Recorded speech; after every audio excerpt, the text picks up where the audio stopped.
Maintenant, je vais essayer de vous, parler un peu en fait de l'analyse complexe, qu'est-ce qu'on y fait, hein? Et surtout vous, parler de 2-3 petits résultats qui sont très jolis en fait, qui sont, magnifiques. Donc, là je vais avoir besoin de mon petit GeoGebra. Alors tout d'abord, il faut se rappeler, qu'est-ce que c'est une dérivée? Bah, je vais taper la fonction par exemple, f de x égale x carré. Une dérivée, ce que c'est que ça représente un taux d'accroissement. C'est-à-dire, la dérivée, en un point d'une fonction, c'est comment est-ce que la fonction évolue en ce point? Est-ce qu'elle augmente plus tôt? Est-ce qu'elle descend plus tôt? Et pour la calculer, eh bien, on a une méthode, graphique, qui fonctionne, très bien. Si par exemple je calculais la dérivée au point A, et ben, je vais commencer à regarder, une droite, qui passe, comme ça. Je vais regarder la droite qui passe en A et qui passe par un point quelconque. Et puis après, en fait, je vais, rapprocher de plus en plus, ma droite. Jusqu'à arriver au point où en fait ma droite va être tangente à la courbe. Et ça, on va dire que, la manière dont croît cette droite, c'est la même manière dont croît ma fonction. Et en fait, ça c'est la dérivée. C'est vraiment, regarder, comment croît ma fonction de manière linéaire. Alors il y a plein de fonctions dérivables, quand on fait de l'analyse, réelle, hein. Par exemple, la fonction x carré est dérivable. Un autre exemple de fonction, qui serait elle aussi dérivable, ce serait une fonction un peu plus moche, hein, par exemple, la fonction valeur absolue de x qui, si vous ne savez pas, c'est la fonction qui est égale à x si, je suis positif et moins x si je suis négatif. En gros, ça revient à regarder, le nombre mais sans le signe. Et en fait, bah, cette fonction, par exemple, ce qu'on peut voir, c'est qu'elle a un problème en zéro. En fait, elle va pas être dérivable. Et pourquoi je parle de ça? Bah, vous allez le savoir dans, quelques instants.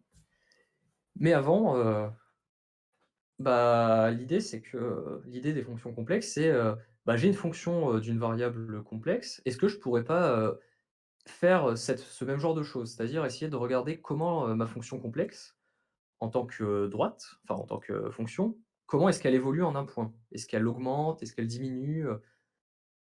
Sauf que, en fait, il y a un petit problème, c'est que quand on regarde dans le cas, des nombres, des fonctions réelles, eh bien regarder comment une fonction évolue, c'est pas compliqué parce que soit elle évolue, on regarde vers la droite, soit vers la gauche.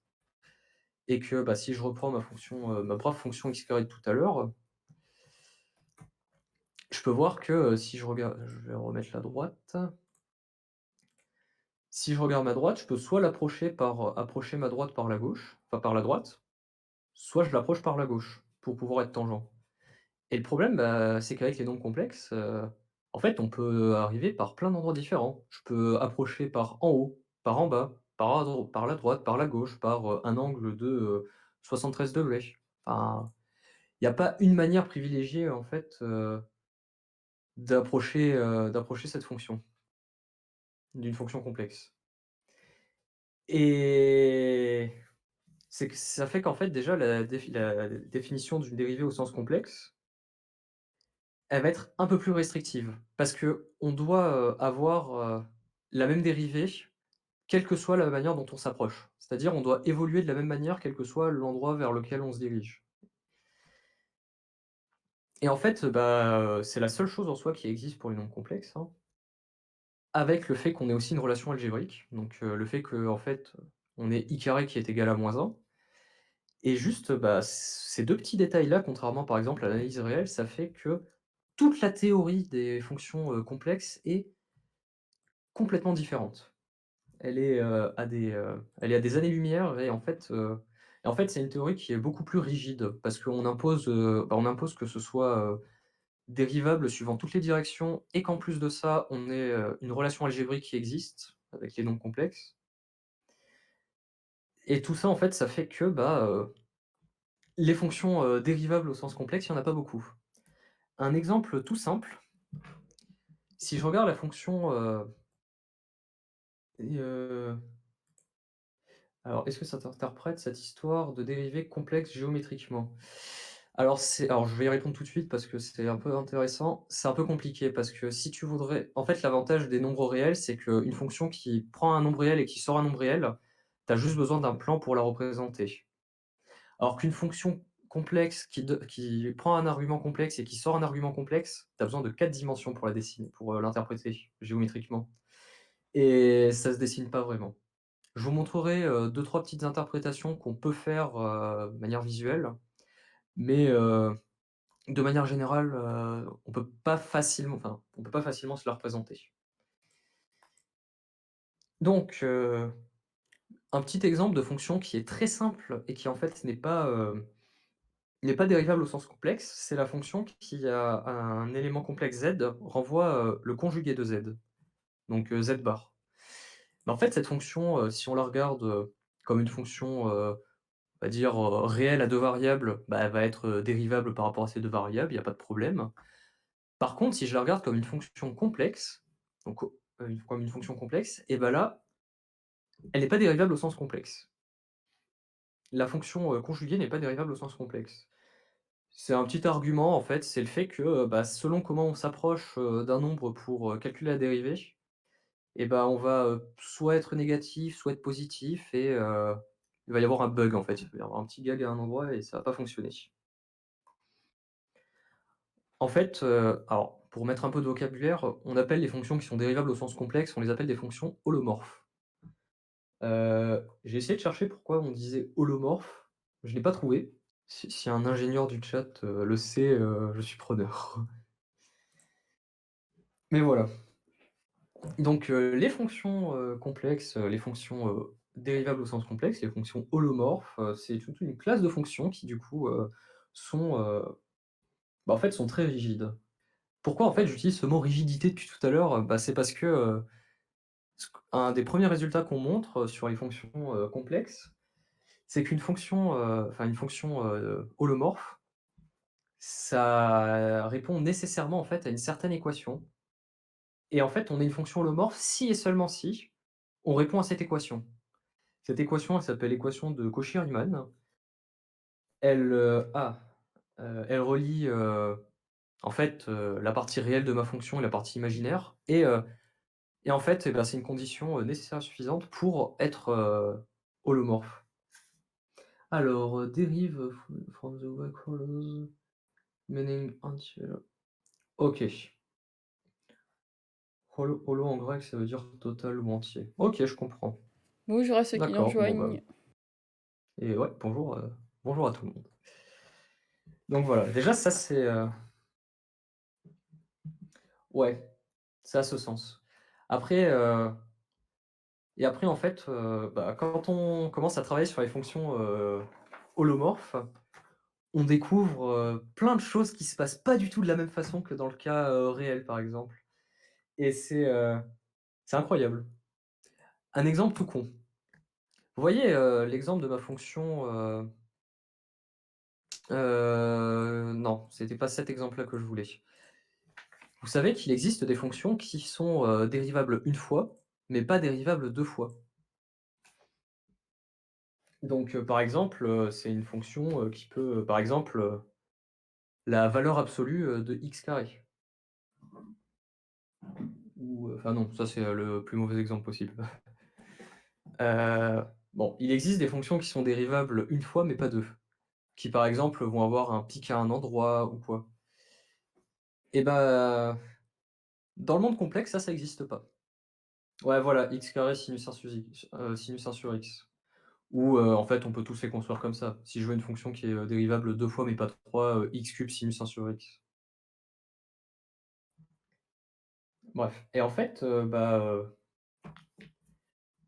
toutes ces fonctions-là, toutes ces fonctions holomorphes, et ben, en fait, il n'existe pas de cas pathologique comme ça. Il y a aucune pathologie, tout est, super lisse et en fait, c'est encore plus violent que ça.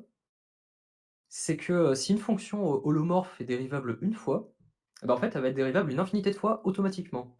Ça n'existe pas des fonctions qui sont, 3 fois dérivables au sens complexe, mais pas 4.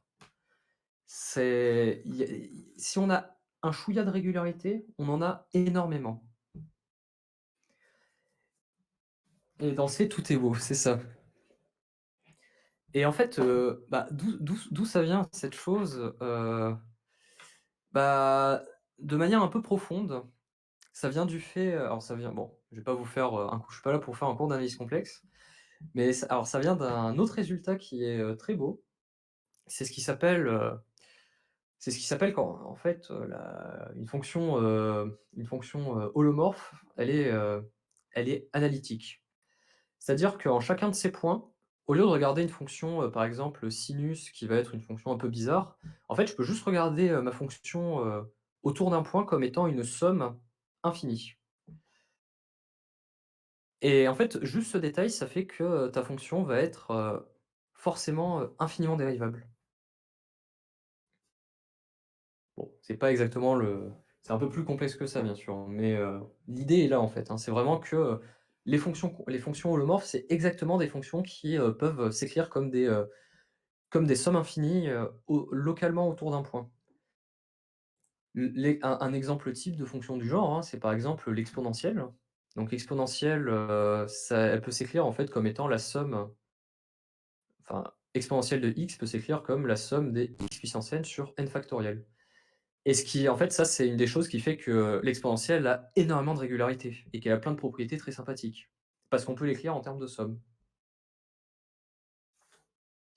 Et on a ça. On a aussi le fait que, bah, une fonction, holomorphe, bah, c'est très restrictif, mais c'est encore plus restrictif que vous le croyez. Imaginons par exemple que j'ai, 2 fonctions, holomorphes qui, bon, vivent leur vie, sauf que peut-être, autour dans un petit disque, il se trouve qu'elles sont égales. Donc, j'ai f et g et sur un petit disque, j'ai f qui est égal à g. Alors fat saucisson, oui. Alors, bon, il y a deux trois petits détails à écrire, mais, oui, oui, oui, dans l'autre sens, ça fonctionne aussi. Parce que tu vas avoir une écriture, tout à fait, naturelle de la dérivée en tant que fonction. Faut quand même s'assurer de deux trois petits détails, mais oui. Si tu t'assures de ces deux trois détails, oui.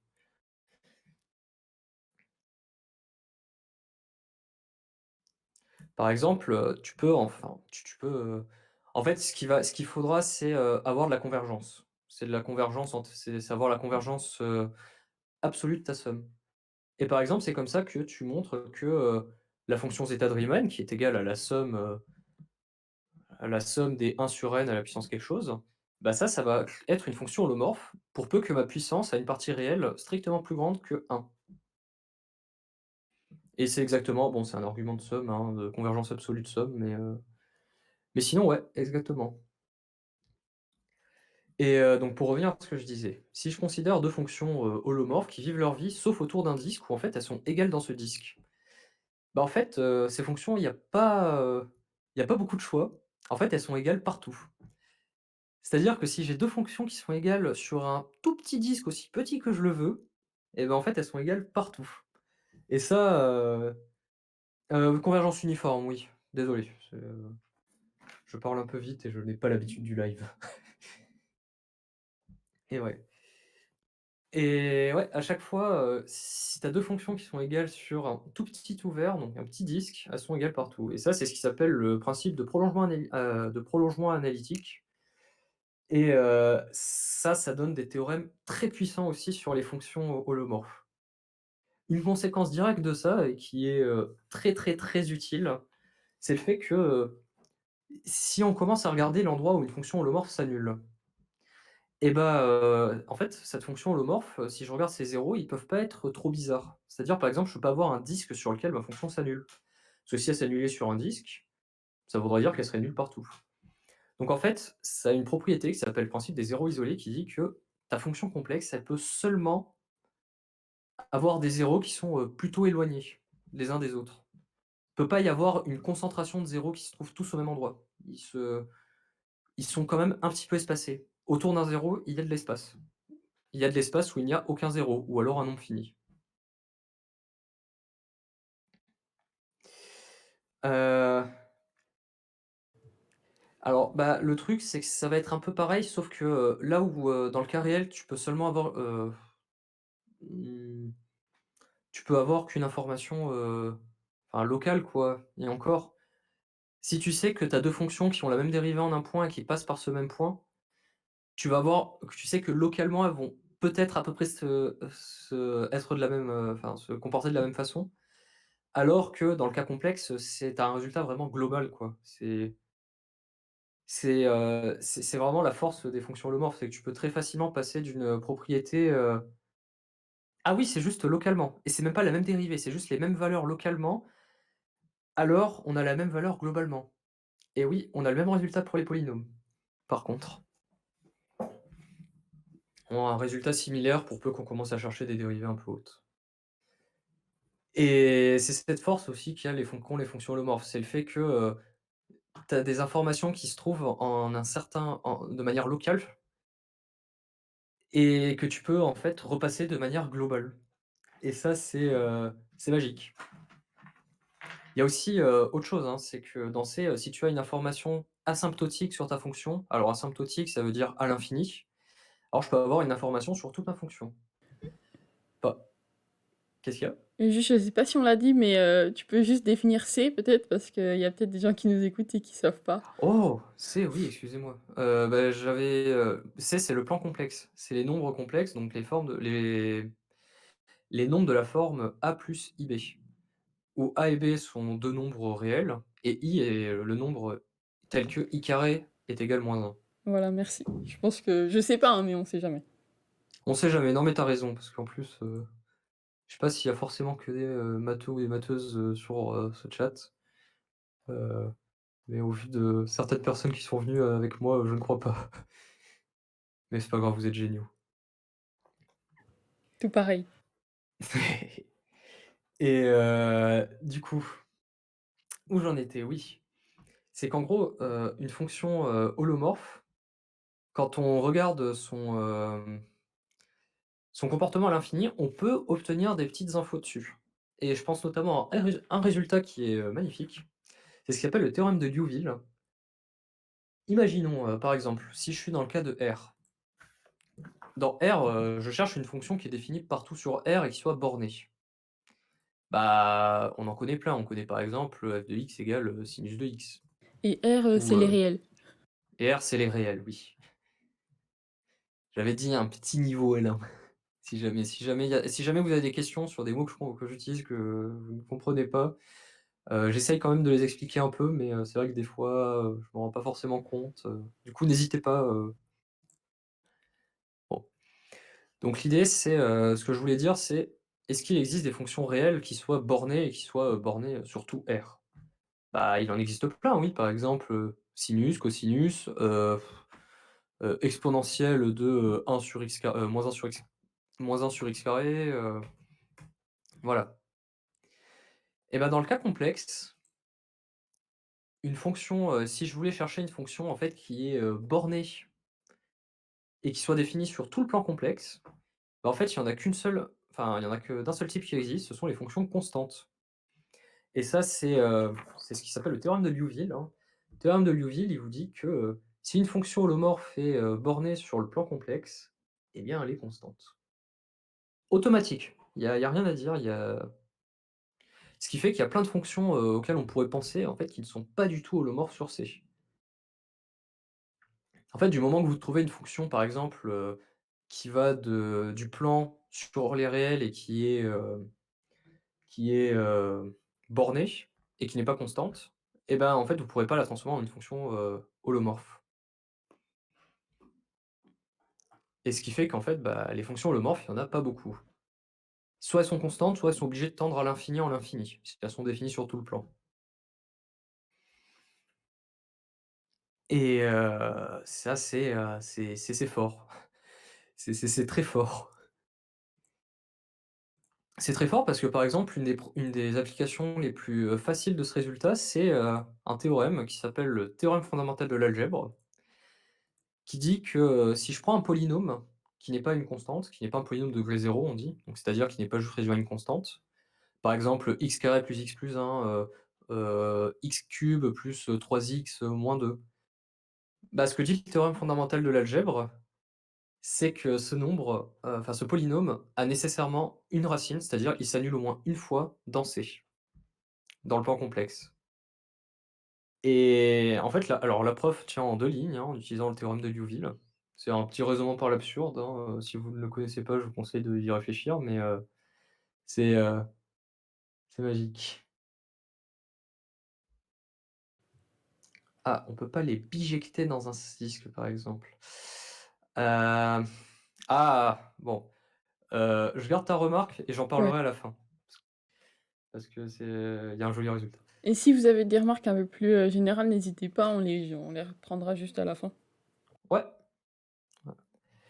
Donc ça, c'est un petit tour, d'horizon de, bah, quelques très beaux résultats d'analyse complexe et qui sont, relativement simples à comprendre. Hem, je pourrais, peut-être, j'aurais pu vous parler aussi de résidus, de de théorie des résidus, de théorème de Montel, mais ça, c'est déjà beaucoup de choses là, ce que je viens de vous dire et c'est pas simple, mais c'est très puissant et c'est une très belle théorie.